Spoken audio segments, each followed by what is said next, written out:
Gimana orang-orang seperti Ruth, seperti perempuan Sunam, ini bisa mengalami divine connection, perjumpaan ilahi, campur tangan Tuhan secara alami, saudara.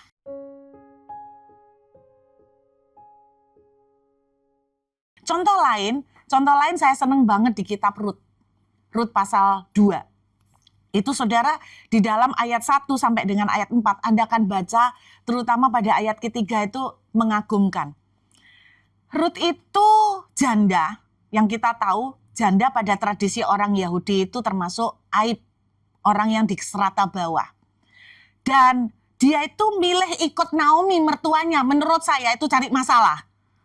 Karena gara-gara ikut Naomi mertuanya yang miskin, dia akhirnya kan juga harus kerja keras nih. Cari makan juga bukan hanya buat dia, tapi buat mertuanya. Saya pernah membaca satu artikel tentang Ruth. Jadi dia kan memang dari Moab. Nah ternyata Ruth itu kalau di Moab boleh dibilang tuh princess kecil lah ya. Boleh dibilang anak yang orang terhormat di Moab. Nah Anda perhatikan, kalau seandainya dia pulang ke Moab, kondisinya kan lebih enak. Tapi dia malah milih ikut Naomi. Yang susahnya setengah mati, sudah tidak punya anak lagi, sudah tidak punya keluarga yang kira-kira bisa nebus Ruth. Sebetulnya ada. Tetapi Naomi itu saking susahnya dia lupa. Biasa kan? Orang kalau susah itu apa? Lupa. Semua yang diingat yang negatif semua kan? Nah, Naomi itu lupa kalau ternyata ada kerabat yang sebetulnya bisa ngawinin Ruth. Nah, dia lupa. Jadi hari itu ya alami lah. Karena Ruth harus cari makan, alami sekali. Dia bilang, ya pekerjaan yang dia bisa lakukan cuman mungut jelai. Satu pekerjaan rendah ya.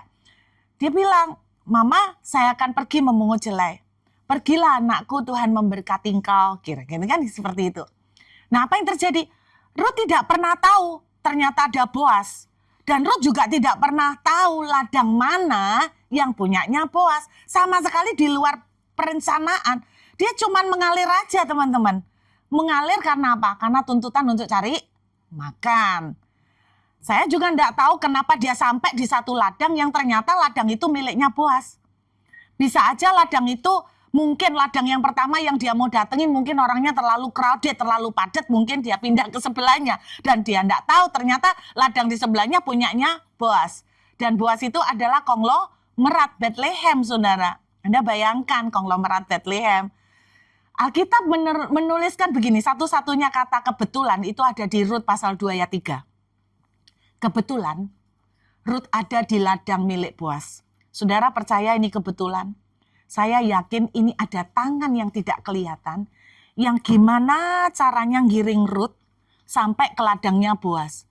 Dan kok lucunya pada hari itu, kok lucunya Boas ini konglomerat, dia kan bisa punya mandor yang disuruh. Ngapain nih orang yang sudah kaya kok bela-belain turun meriksa ke ladang.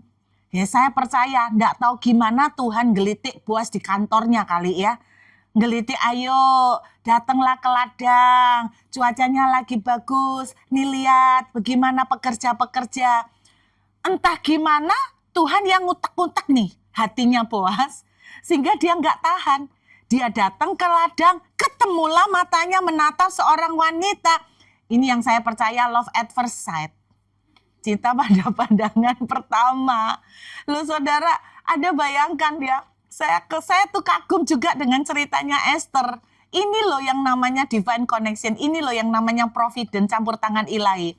Anda bayangkan, Esther itu harus mengalahkan ribuan kandidat.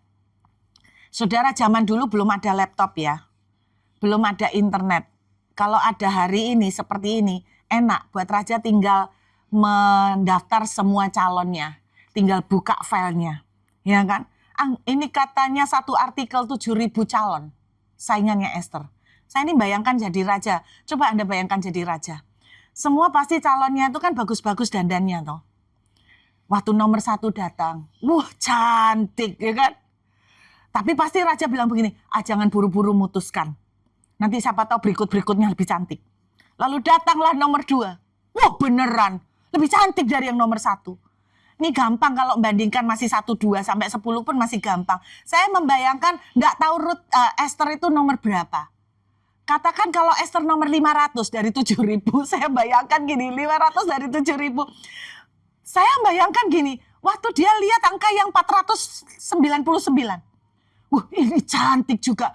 Aduh, tapi kemarin kok ada yang cantik ya? Nomor berapa itu ya? Terus masa dia ngomong sama sekretarisnya, buka-buka catatan. Kemarin tuh loh yang cantik. Hidungnya yang ada tai lalatnya. Aduh, Baginda yang mana? Detailnya banyak sekali. Anda bisa membayangkan nggak susahnya untuk cari ratu? Tapi kenapa hati raja dari sekian ribu kok bisa kepikat sama Esther? Saya percaya cuma ada tangan yang nggak kelihatan. Yang waktu Esther lewat, raja lihat nomor 1 sama yang lain sudah langsung bubar. Tidak langsung tidak dipikirkan lagi sama raja, karena kalau cinta sudah berbicara siapa yang nahan. Waduh, waduh, ibu-ibu ketawa, ini pengalaman ini. Cinta katanya gini, kalau cinta itu tahi ayam rasa coklat katanya gitu.